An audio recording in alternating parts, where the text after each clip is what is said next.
about having pets or having animals in your life. And when I'm talking about pets, I mean, the usual cat or a dog, or could be anything really. It could be a gerbil or a bird, whatever you see as something that you're interested in. And a pet is going to bring you happiness because not only are you not alone, but you're doing something that interests you with them. You're learning about them, how to look after them. They keep you active. They give you a reason to get up in the morning because you've got things to do to make sure that they're happy because you're keeping them happy too. So an animal is wonderful, a pet. A dog, you can take them out for a walk. You're always aware of what their needs are. You're up and down throughout the day because they need to be going outside or doing something. So it kind of keeps you on your toes. It keeps you aware of other things in your life. It's like having a youngster in your life. It really is. But I think if you really truly have a loving spirit, you'll find an animal like a pet is very, very valuable. So I highly recommend you do that.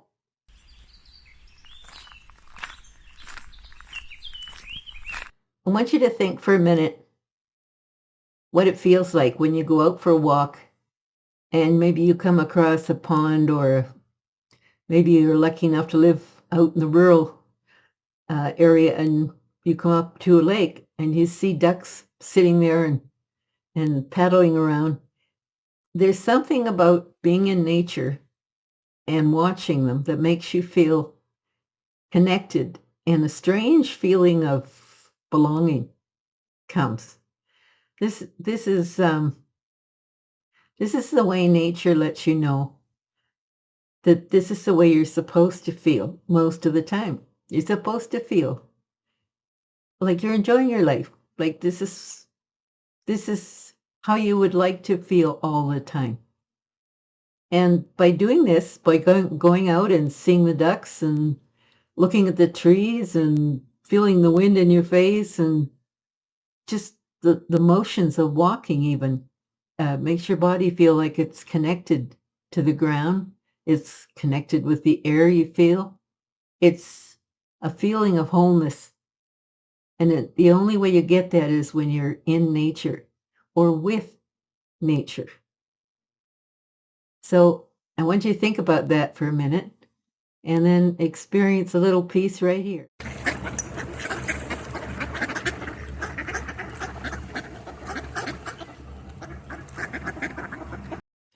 Another way you might feel peaceful, even if you can't get to the woods or you can't find a pond or anything like that to watch things like ducks, is every city has pigeons.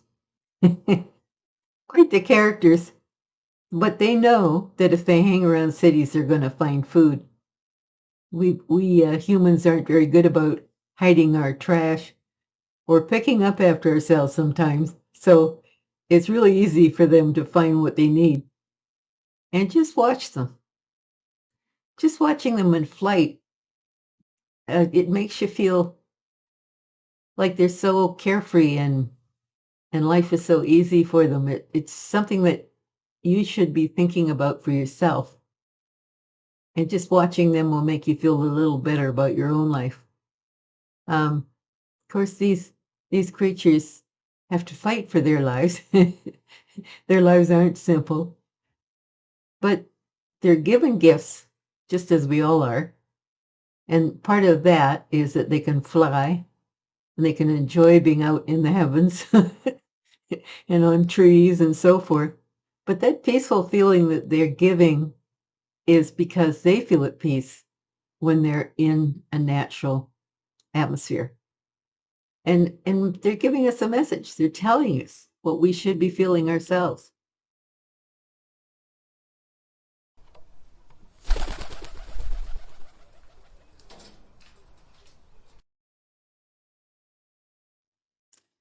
I don't know about you, but I always had a pet when I was growing up.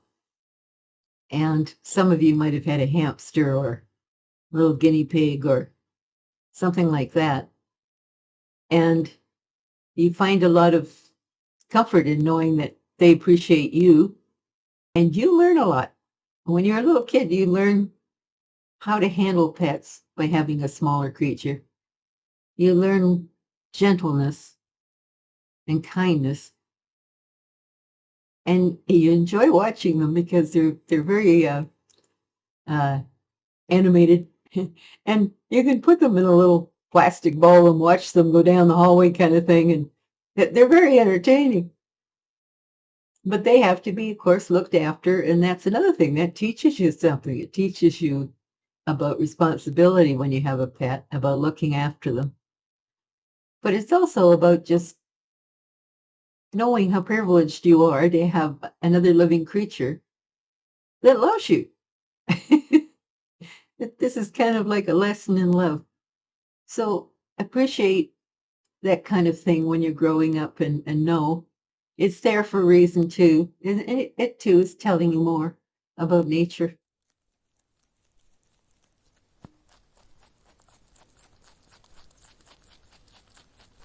What I'm suggesting is we get outside, get into nature as much as you can, and see the world the way it really is. It sort of makes you realize where you are in the picture. This is something that a lot of people don't figure out. They have a large ego, and that ego tells them they're more special than anything else, which leads to them mistreating other people and animals and anything else that's living. They weren't raised to respect everything else around them. But I think if you go back out into nature, you're going to find it again.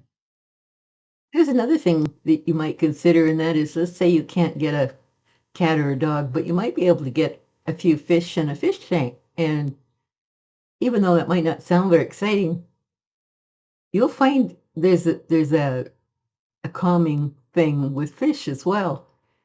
They like to watch you. And have you ever noticed that when you're sitting there, you're doing something, and you turn around and you look at the fish tank, they're watching you? Other creatures do that too, but it's just kind of fascinating. And that suggests to me that they have enough intelligence to want to know what you're up to and what you're doing. And I've noticed that all kinds of sea creatures are the same in that way.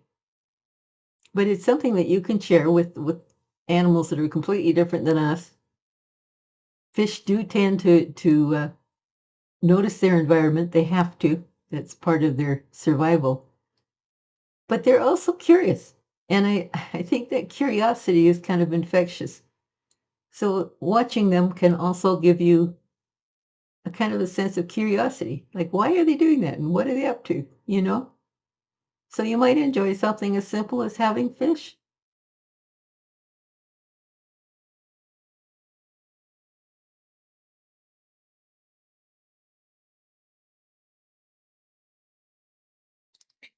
I want to share with you the feeling about what we get when we're with, in particular, a dog or a cat.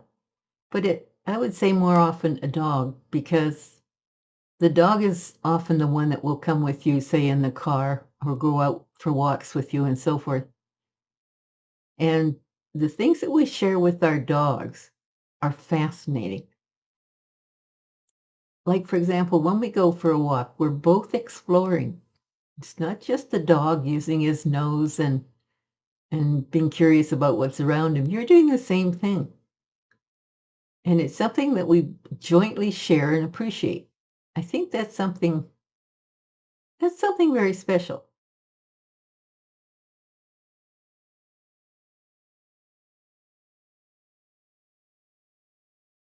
So teaching them a High trick or five.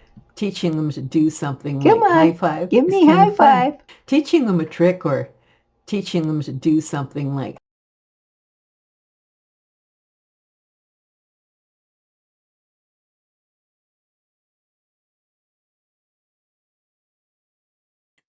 It doesn't serve any purpose except it gives us a nice connection to them, and they're willing to do it. Oh, dogs will do anything to please you, and that's what makes them so special. They want to make you happy, and they will bend over backwards to do it.